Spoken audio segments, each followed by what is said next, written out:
Vous êtes-vous déjà demandé pourquoi certaines personnes rayonnent de bonheur, peu importe les obstacles qu'elles rencontrent?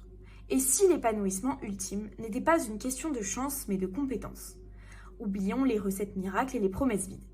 Parlons de ce qui compte vraiment, les compétences qui peuvent réellement changer votre vie. On entend souvent parler de succès, de carrière, de richesse, mais qu'en est-il de l'épanouissement personnel? Dans un monde où tout va vite, trouver la paix intérieure et une satisfaction durable semble souvent impossible. Pourtant, l'épanouissement ultime n'est pas réservé à une élite. Il repose sur des compétences que chacun peut développer. Ces compétences ne sont pas seulement des atouts, elles sont aussi les fondations d'une vie épanouie et enrichissante. La route vers l'épanouissement commence maintenant. L'authenticité, c'est être fidèle à soi-même, vivre en accord avec ses valeurs, ses croyances et ses sentiments, sans se laisser influencer par les attentes des autres. Pourquoi est-ce que c'est si important? Parce que l'authenticité est la clé de l'épanouissement personnel. Lorsque vous êtes authentique, vous vous libérez des masques et des contraintes sociales. Vous n'avez plus besoin de jouer un rôle ou de faire semblant. Vous êtes simplement vous-même. Et c'est là que la magie opère. Prenons l'exemple de Brené Brown, une chercheuse en sciences sociales qui a révolutionné notre compréhension de la vulnérabilité et de l'authenticité. Au début de sa carrière, elle tenait de répondre aux attentes académiques en publiant des travaux traditionnels. Mais elle ressentait un décalage entre ses recherches et ce qu'elle vivait réellement. Un jour, elle a décidé de partager ses propres luttes avec la vulnérabilité dans un TED Talk. Cette décision d'être authentique et vulnérable l'a non seulement libérée, mais a aussi touché des millions de personnes à travers le monde, propulsant son message et sa carrière à des sommets inimaginables. Comment développer cette compétence? Voici quelques pistes. Connaître ses valeurs. Identifier ce qui est vraiment important pour vous. Quelles sont vos valeurs qui guident vos décisions et vos actions? Faites-en le centre de votre vie. Pratiquez l'honnêteté. Soyez honnête avec vous-même et avec les autres. Cela ne signifie pas être brutalement franc, mais plutôt exprimer vos vérités avec bienveillance. Acceptez ses imperfections. Personne n'est parfait. Embrassez vos défauts et vos erreurs comme des parties intégrantes de votre être. C'est ce qui vous rend unique. Dire non quand c'est nécessaire. Apprenez à poser des limites et à dire non quand quelque chose ne correspond pas à vos valeurs ou à vos besoins. Cela renforce votre authenticité et votre intégrité personnelle. Être authentique demande du courage. Cela peut signifier décevoir les autres ou prendre des risques, mais c'est un chemin essentiel pour vivre une vie pleine de sens et de satisfaction. Une fois que vous avez embrassé votre authenticité, il devient plus facile de ressentir et d'exprimer de la gratitude. En étant véritablement vous-même, vous commencez à apprécier les petites choses de la vie qui correspondent à vos valeurs et à vos aspirations. La gratitude est une extension naturelle de l'authenticité, car elle nous permet de reconnaître et de célébrer les aspects positifs de notre véritable nature et de notre vie. La gratitude, c'est l'art de savourer la vie et de reconnaître la valeur de chaque instant. Ce n'est pas seulement apprécier les grands événements, mais aussi les petites choses qui illuminent notre quotidien. Prendre un moment pour remercier. C'est comme appuyer sur le bouton pause et se reconnecter avec ce qui est vraiment important. Imaginez commencer votre journée en prenant quelques minutes pour réfléchir à ce qui vous fait sourire. Pas de longue liste, juste une pensée sincère pour ces petites choses qui font du bien. Le chant des oiseaux le matin, une conversation agréable ou même le simple fait d'être en bonne santé. La gratitude transforme votre perception du monde et vous aide à voir le positif, même dans les moments difficiles. Pratiquer la gratitude, c'est aussi transformer vos relations. En exprimant votre reconnaissance aux autres, vous renforcez vos liens et créez un environnement plus harmonieux et bienveillant. Un simple merci peut avoir un impact puissant, à la fois sur vous et sur ceux qui vous entourent. En cultivant la gratitude, vous commencez à bâtir une base solide pour affronter les défis. Cette fondation nous conduit naturellement vers la prochaine compétence clé, la résilience. La résilience, c'est l'art de rebondir face aux épreuves, de transformer les obstacles en tremplin vers une vie plus riche et plus épanouie. Les défis et les revers sont inévitables. Ce qui compte, ce n'est pas d'éviter les difficultés, mais de savoir comment les affronter et en sortir plus fort. Je voudrais vous citer 2 phrases qui m'ont déjà impacté dans ma vie, et je voulais vous les retransmettre. Hélène Keller, qui a surmonté des obstacles inimaginables en tant que sourde et aveugle, a dit « Le caractère ne peut pas être développé dans la facilité et le calme.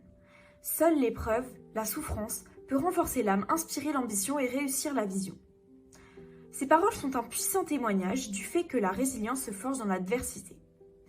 Viktor Frankl, un survivant de l'Holocauste et auteur de Man's Search for Meaning, a écrit « Ce qui donne un sens à notre vie n'est pas le bonheur, mais le fait d'avoir une raison d'être. » La résilience, selon Frankl, consiste à trouver un sens même dans les situations les plus désespérées, ce qui donne la force de continuer et de prospérer.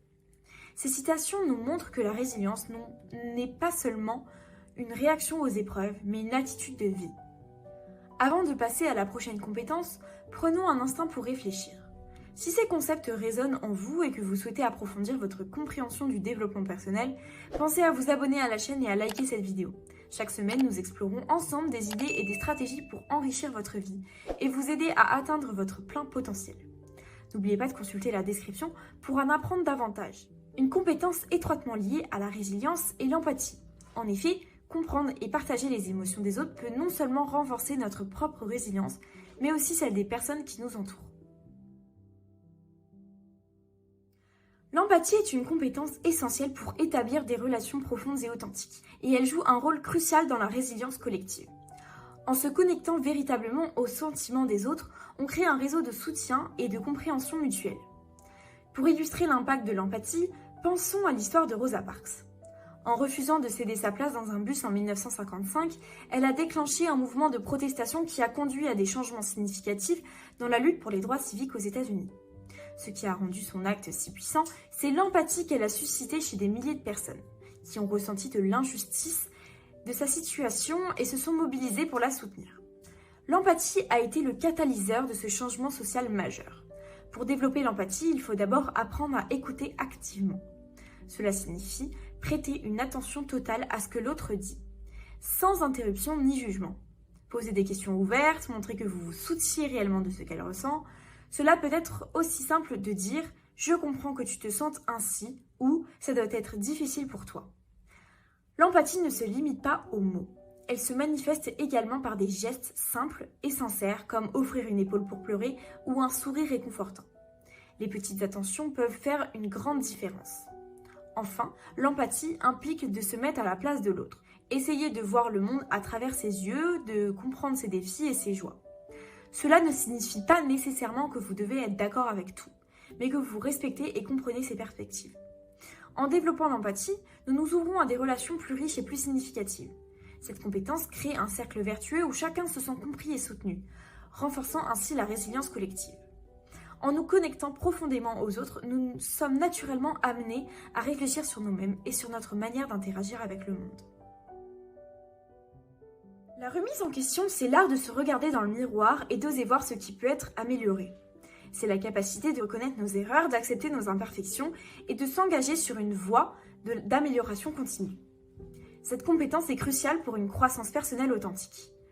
Steve Jobs, connu pour sa quête incessante de perfection, a souvent souligné l'importance de remettre en question le statu quo. Il disait « Rappelez-vous que vous allez mourir et le meilleur moyen que je connaisse pour éviter le piège de penser que vous avez quelque chose à perdre, vous êtes déjà nu. Il n'y a aucune raison de ne pas suivre votre cœur. » Cette perspective nous pousse à reconsidérer nos choix, nos actions et nos convictions. La remise en question commence par l'humilité. Reconnaître que nous ne savons pas tout, que nous avons des biais et des limites. C'est aussi être curieux, chercher à comprendre d'autres points de vue et à apprendre constamment. La remise en question nous libère des chaînes de la complaisance et nous pousse à explorer de nouveaux horizons. En fin de compte, notre quête d'épanouissement ultime est une aventure sans fin. Elle nous pousse à regarder au-delà de l'horizon, à explorer les profondeurs de notre être et à embrasser chaque moment avec un cœur ouvert et une âme curieuse. Chaque jour est une nouvelle opportunité de grandir, de se connecter et de vivre pleinement. Laissez ces compétences guider votre chemin. Soyez authentique, reconnaissant, résilient, empathique et prêt à vous remettre en question. Et souvenez-vous, comme le disait Rumi, vous n'êtes pas une goutte dans l'océan, vous êtes tout l'océan dans une goutte. Chaque petite action, chaque réflexion, chaque connexion a le pouvoir de transformer votre monde et celui des autres. Alors, vivez avec intention, aimez avec passion et épanouissez-vous sans limite.